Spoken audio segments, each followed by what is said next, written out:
우리의 전부이신 주님께 감사와 찬양을 드립니다. 7절, 8절 같이 읽어보시겠습니다. 시작. 가면서 전파하여 말하되 천국이 가까이 왔다 하고 병든 자를 고치며 죽은 자를 살리며 나병한 자를 깨끗하게 하며 귀신을 쫓아내되 너희가 거저 받았으니 거저 주라. 10장 말씀 굉장히 길죠. 바로 들어가겠습니다. 10장은 12제자 이름을 부르는 것으로 시작이 됩니다. 1절부터 4절에 거쳐서 귀신을 쫓아내고 병을 고치는 권능을 받은 12제자의 명단이 소개되고 있습니다.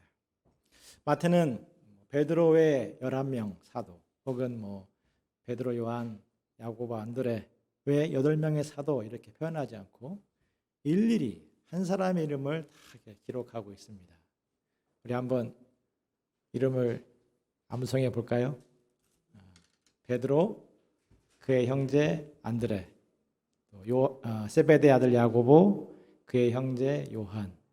그 다음부터 헷갈리죠. 빌립과 바들로메, 도마와 세리마테, 알페오의 아들 야고보와 누구죠?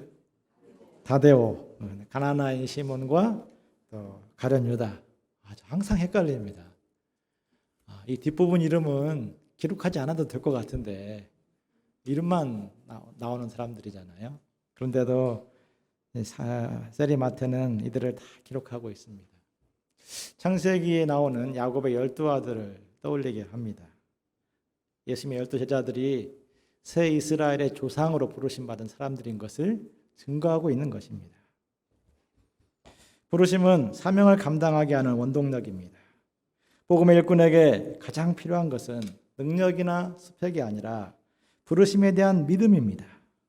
어떤 이들은 성경 지식, 언어 능력, 또 다른 사람들을 압도할 어떤 스펙 이런 것들을 복음의 일꾼의 조건처럼 생각합니다. 하지만 그 모든 것을 갖추었을지라도 부르심을 믿지 못한다면 그는 복음을 위해서 살 수 없습니다. 복음 역사는 일진일퇴를 오가는 치열한 영적 전쟁입니다. 화창한 봄날 같은 아주 좋은 날도 있기도 하고 무더위 푹푹 찌는 여름날처럼 지치고 숨막히는 날도 맞이하게 됩니다. 예수님처럼 거센 배척과 박해, 죽임을 당하기도 합니다. 부르심을 붙들지 않는다면 그런 과정을 견디지 못하고 넘어지고 맙니다. 뿌리 깊은 나무는 햇볕과 바람을 통해서 거목으로 성장하듯이 부르심이 깊은 사람은 고난을 통해서 성장하고 축복을 통해서 성장합니다. 하나님의 은사와 부르심에는 후회하심이 없습니다. 하나님의 부르심을 따라서 흔들림 없이 주와 복음을 따라 살 수 있기를 기도합니다. 예수님은 부르신 자들을 때가 되면 파송하십니다. 6절을 보십시오.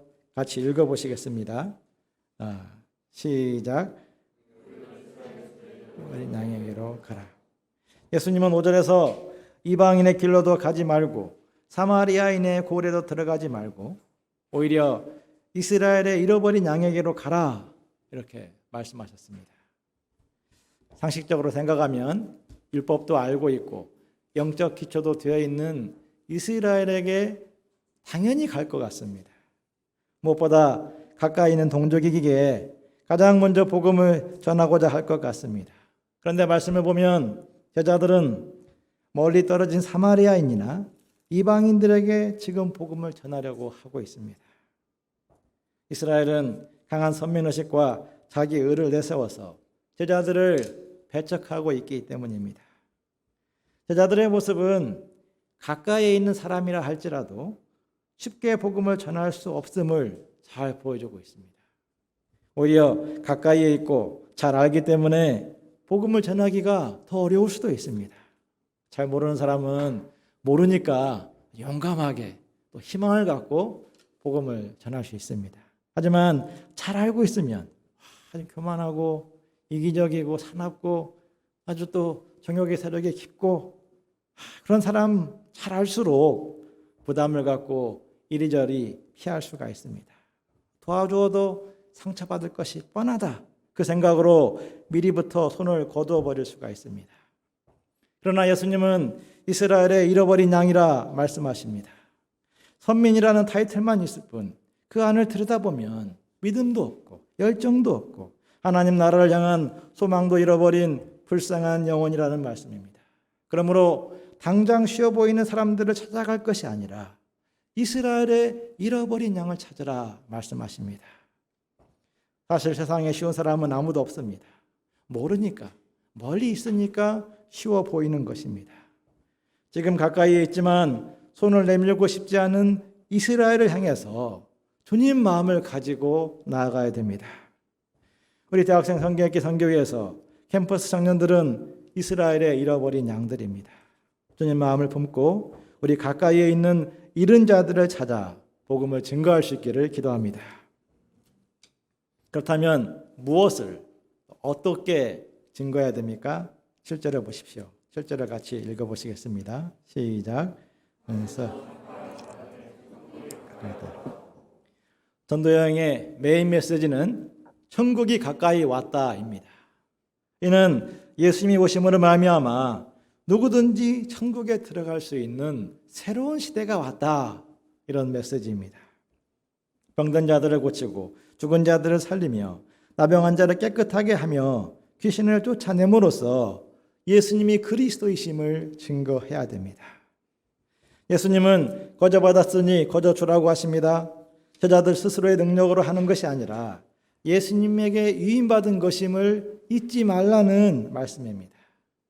우리가 한 영혼을 구원하고 돕는 것은 나의 탁월함이 아니요 오직 나와 함께 하신 하나님의 은혜입니다.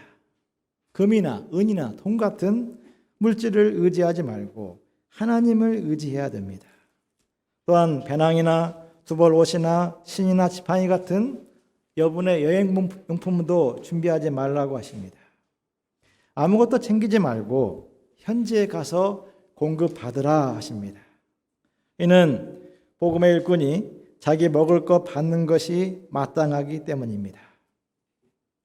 10절에 받는 것이 마땅하다는 말씀은 8절에 거저주라는 말씀과 충돌하는 것처럼 보입니다.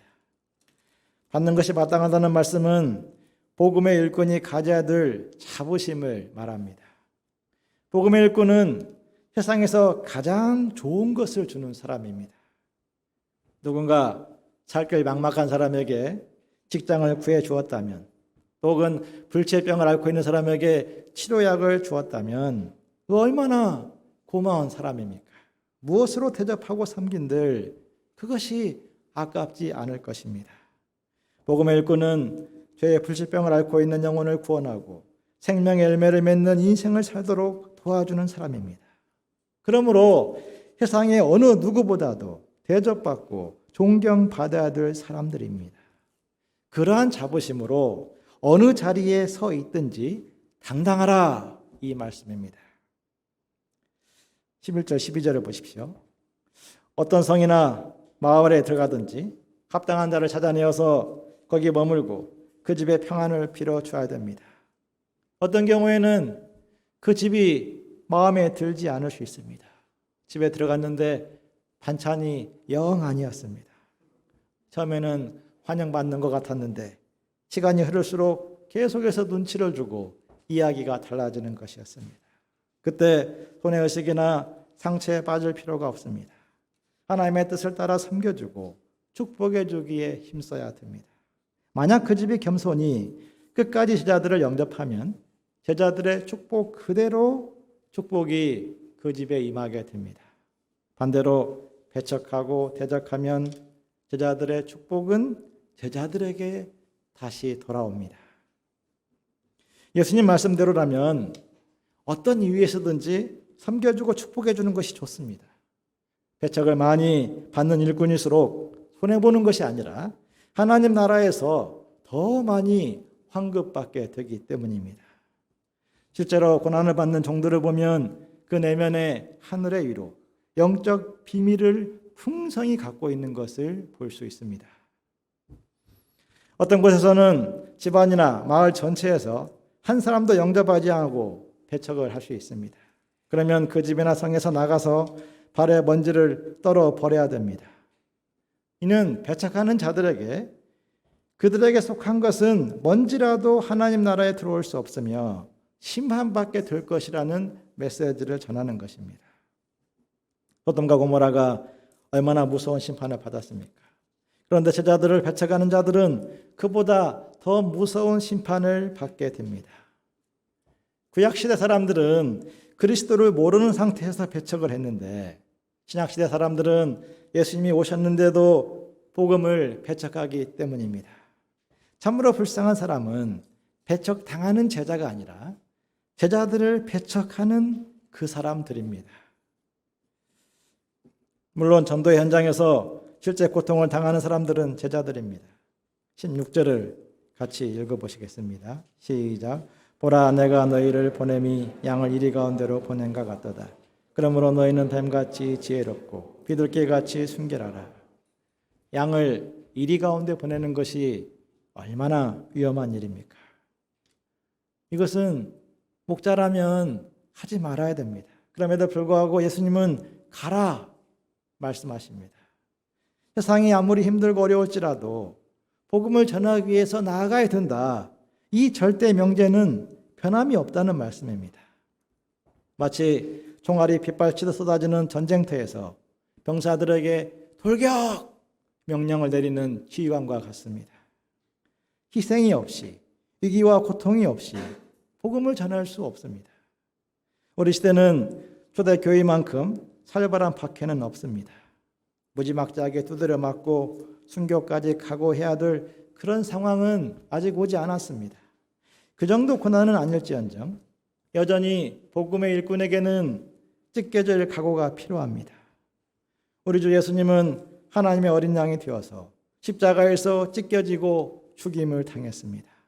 그와 같이 생명이 살아나는 현장에는 어린 양처럼 희생과 아픔을 겪는 일꾼들이 반드시 있습니다. 그러므로 예수님은 두 가지를 갖추라고 말씀하십니다. 뱀의 지혜와 비둘기의 순결함입니다. 산불이 나면 토끼는 토끼다가 타 죽지만 뱀은 유유히 산을 빠져나간다고 합니다. 그만큼 뱀이 때와 상황을 잘 포착한다는 것입니다. 뱀의 지혜는 상황을 잘 분별하여서 목표를 성취해내는 지혜를 말합니다. 복음의 일꾼이 순수한 심정으로 사람들을 돕다 보면 당연히 도움받는 사람들도 순수하게 알아서 잘 받아들일 것이라 기대를 합니다. 그러나 인간의 본성은 기본적으로 자기 중심적입니다. 자기 합리화에 익숙해 있습니다. 힘들면 겸손해지기보다도 더 거칠어지고 더 완악해지는 방향을 향해서 달려가고 잘 되면은 하나님의 은혜를 다 까먹고 자기 영광을 위해서 그것을 다 쓰려고 합니다. 복음의 일꾼은 그런 인간을 때를 따라서 분별하여 회개가 필요할 때 회개하도록 씨름하고 결단이 필요할 때 결단하도록 도전을 해야 됩니다. 뱀과 같이 때를 정확히 살펴서 그에 필요한 양식을 나누어 줄 지혜가 있어야 됩니다. 또한 뱀의 지혜와 함께 비둘기의 순결함이 필요합니다. 오늘 우리에게 비둘기는 음식물 쓰레기를 뒤지는 닭둘기의 이미지가 굉장히 강합니다. 비둘기 하면 더러워 라는 말들을 많이 합니다. 하지만 본래 비둘기의 이미지는 평생토록 배우자에게 충성하는 일편단심의 동물입니다. 앞으로 비둘기를 볼 때는 정말 지조가 있구나, 그런 새로 보시기를 바랍니다. 이 비둘기의 순결은 상황이 어떠하고 결과가 어떠하든지 구원의 은혜와 부르심의 사명을 따라 충성하는 것, 그것을 말씀합니다. 세상은 손해보지 않고 편안한 길을 찾으라고 말합니다.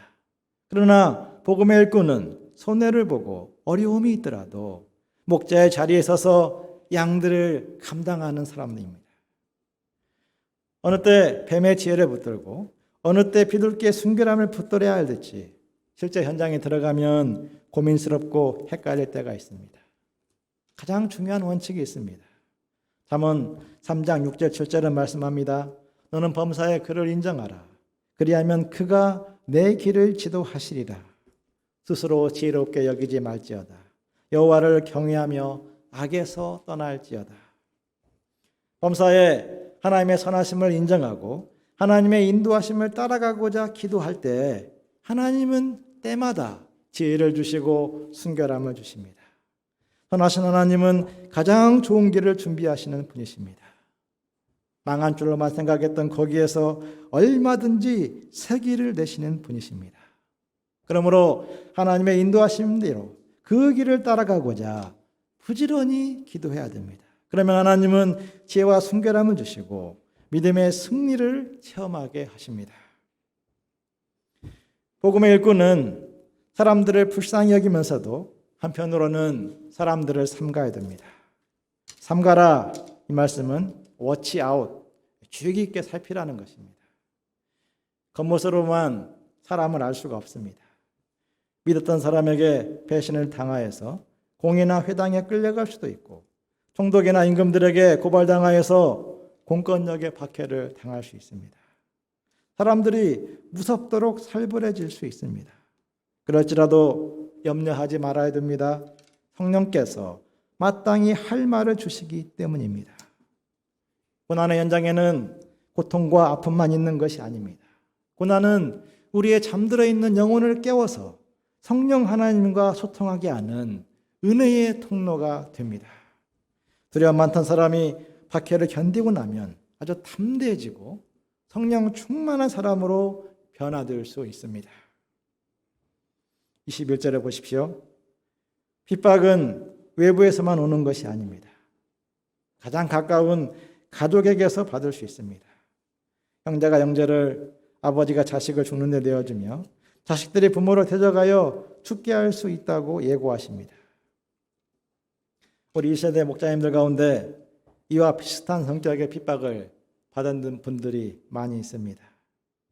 정도는, 강도는 다르지만 성격은 비슷한 박해를 받았습니다. 예수 믿을 것이면 부모와 자식의 인연을 끊자, 이런 협박을 당하기도 했습니다. 아버지에게 몽둥이로 맞거나 어머니가 탁 칼을 꽂아놓고 예배에 갈 거면 너 죽고 나 죽자, 이렇게 멘붕을 일으키는 이런 일들을 겪기도 했습니다. 저 또한 불신 가정에서 자랐기 때문에 가슴 아픈 충돌을 피할 수 없었습니다. 예수님 믿기 전에는 부모의 기대를 따라 살던 효자로 인식이 되었는데 예수님 믿고 나서는 부모의 기대와 정반대로 가는 문지아처럼 인식이 되었습니다. 그때는 그 고통이 참 커서 세상에서 제일 큰 축복은 믿음의 가정에서 태어나는 것이다. 그래서 믿음의 가정에서 태어난 사람들을 정말 부러워했습니다. 22절을 보십시오. 그런데 예수님은 더 세게 말씀하십니다. 너희가 내 이름으로 말미암아 모든 사람에게 미움을 받을 것이다. 예수님은 사람의 인정과 영광을 기대하는 제자들 마음에 못질을 하십니다. 어떤 미움 받을지라도 흔들리지 말고 견디라고 말씀하십니다. 미움받는 것이 얼마나 큰 고통입니까? 그냥 막 미움받다 보면 그 영혼이 마치 흑암 속으로, 어둠 속으로 파묻히는 것 같습니다.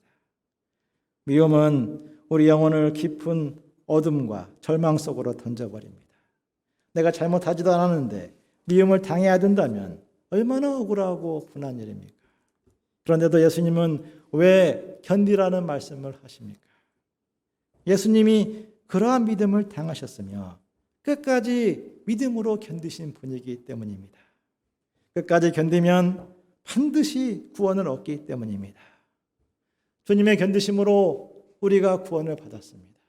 우리의 견딤으로 우리의 양들이, 우리에 속한 사람들이 좋은 날을 맞이할 것입니다. 예수님은 제자들에게 이스라엘의 모든 동네를 다 다니지 못하여서 다시 오신다 약속하셨습니다.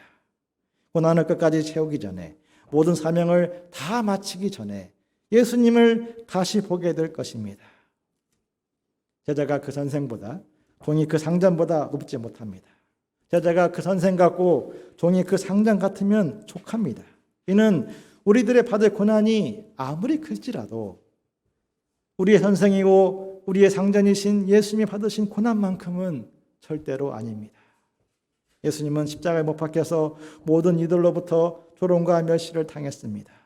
그 고통이 얼마나 컸던지 그토록 강하신 예수님이 하늘 아버지를 향해서 절규했습니다. 나의 하나님, 나의 하나님, 어찌하여 나를 버리셨나이까? 우리의 스승이요 주인이신 예수님에 비하면 우리가 받는 고난과 시련이 어떠합니까?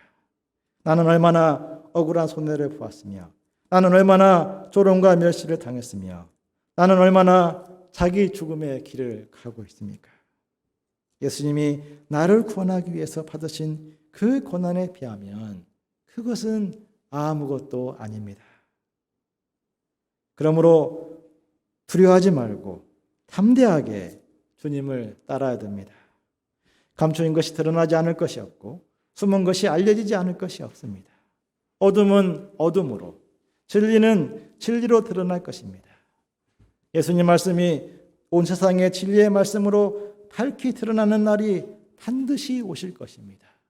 제자들에 대한 이 약속은 지금 우리 시대에 이루어졌습니다. 그러므로 사람들의 반응을 보며 두려워하지 말아야 됩니다. 28절을 같이 읽어보시겠습니다. 시작. 몸은 죽여도 영혼은 능히 죽이지 못하고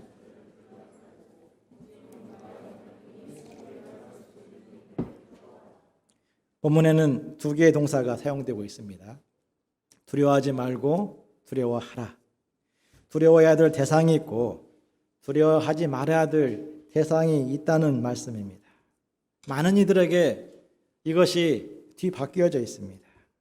사람의 평가에 대해서는 무척이나 예민하면서도 하나님의 평가에 대해서는 너무나 둔감한 사람들이 있습니다. 사람들의 말을 따라 하늘과 땅을 막 오가면서도 하나님 말씀에는 도통 자극을 받지 않는 그런 사람들이 있습니다. 그러나 몸을 죽이지만 영혼을 어쩌지 못하는 사람을 두려워할 것이 아니라 우리 몸과 영혼을 영원히 멸하실 수 있는 하나님만을 두려워해야 됩니다. 하나님은 생명의 주관자이십니다. 우리 돈 5천 원에 팔리는 참새 한 마리도 하나님의 주권 안에 있습니다. 하나님의 주권 안에 있다는 것은 참새가 죽지 않는다는 것을 말하는 것이 아닙니다. 그때 있었던 참새 다 죽었고 12제자도 다 죽었습니다. 하나님의 주권 안에 있다는 것은 하나님의 인도하심을 따라 살기도 하고 죽기도 한다는 말씀입니다. 하나님은 만물을 주관하시는 분이십니다. 하나님은 당신의 일꾼들의 머리털 하나까지 세시고 그들의 모든 것을 알고 계시는 분이십니다. 그러므로 아무거나 염려하지 말고 두려워하지 말아야 됩니다. 32절, 33절을 같이 읽어보시겠습니다. 시작. 누구든지 사람 앞에서 나를 시인하면 나도 하늘에 계신 내 아버지 앞에서 그를 시인할 것이요.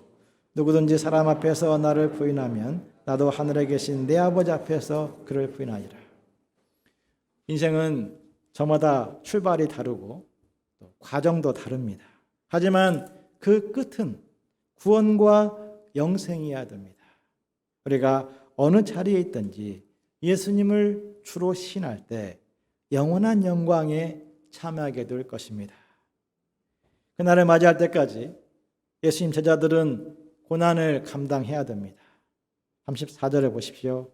예수님은 세상에 화평을 주러 온 것이 아니라 검을 주러 왔다는 충격적인 말씀을 하십니다. 예수님 때문에 아들과 아버지가, 딸과 어머니가 불화하게 됩니다. 가뜩이나 사이가 껄끄러운 며느리와 시어머니 사이가 더 크게 다툴 수 있습니다. 36절을 보십시오. 사람의 원수가 자기 집안 식구리라.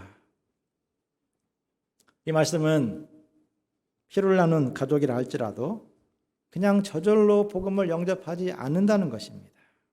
삶의 중심을 바꾸기 위해서는 치열한 싸움이 필요합니다. 돈과 쾌락을 중심으로 살던 사람이 하나님 중심으로 살도록 돕기 위해서는 회개하고 믿음을 갖도록 싸워야 됩니다.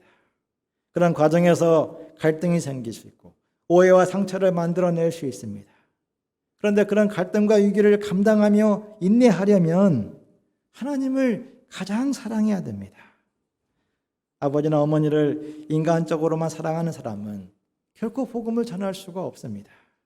아들이나 딸을 인간적으로만 아끼면 오히려 복음을 영접하지 못하게 만드는 장애물이 될 수 있습니다. 자기 십자가를 지고 예수님을 따르고자 결심해야 됩니다. 예수 그리스도의 복음을 믿도록 자기를 부인하고 복음 자체를 증거해야 됩니다.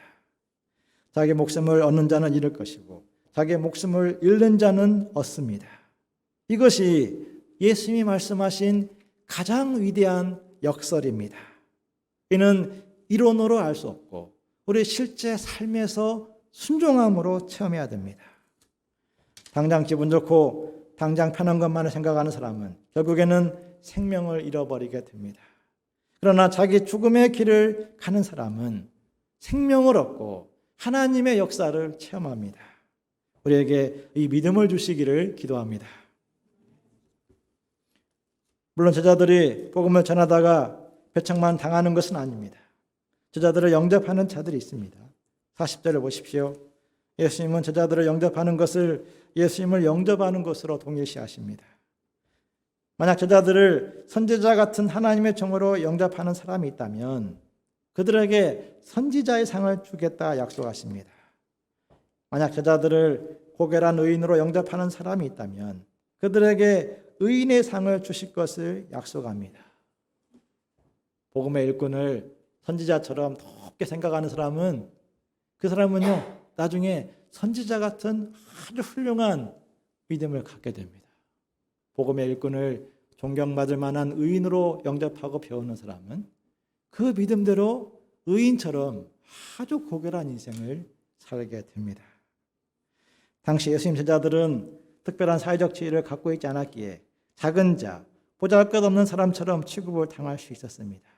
하지만 제자라는 이유 때문에 냉수 한 그릇이라도 주는 사람이 있다면 예수님은 반드시 그에게 상을 주시겠다 이렇게 약속하십니다.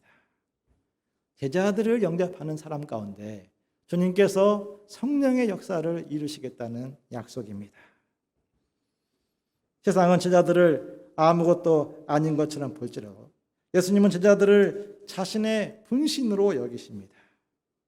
그러므로 제자들은 당당함을 갖고 복음 전파에 힘써야 됩니다.